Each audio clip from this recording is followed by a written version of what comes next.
अध्याय 28 कथाभाग।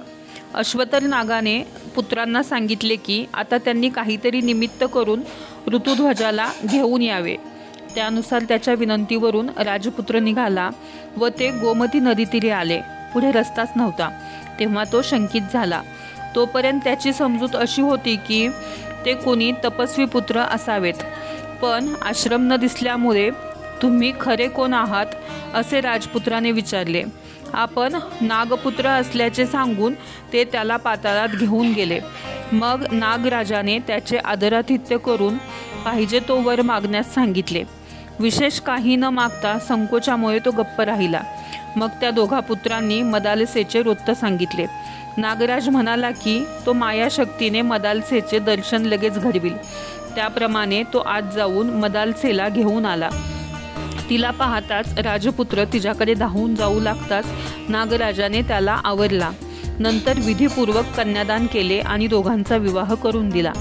सर्वांना वंदन करून व त्यांचा निरोप घेऊन नागपुत्र व मदालसा यांच्यासह तो पित्याकडे आला। तिला पाहून परिवार व दरबारी प्रतिष्ठित जन आश्चर्यचकित झाले। नगरवासी लोक ते नवल पाहावे म्हणून आले। राजाने मोठा उत्सव केला, संपूर्ण राजधानी सजवली। राजपुत्राने मदालसेचे पुनर्जन्माचा सविस्तर वृत्तांत सांगितला। नंतर एका उत्तम मुहूर्तावर पुत्राला सिंहासन देण्याचे ठरवून राजाने त्याचा राज्याभिषेक केला व राजा शत्रुजित तपश्चर्या करण्यासाठी वनात गेला। खरे पाहता मदालसा ही आत्मज्ञानी होती, तरी सुद्धा प्रपंच कर्म आचरण्यात ती कुठेही कमी पडली नाही। सर्व भोग भोगीत असतानाच तिला प्रथम पुत्र झाला। पुत्रजन्मानंतर संधी सापडताच तिने त्याला जवळ घेतला व त्याच्या कानात म्हणाली की बाळा, आता का रडतोस? अनेक जन्मांतरी सुख दुःख भोगून आला आहेस, तू खरा कोण आहेस ते ओळख व या क्षणभंगूर प्रपंच संबंधात गुंतू नकोस। अलिप्त होऊन राहिलास तर पुन्हा फसणार नाहीस।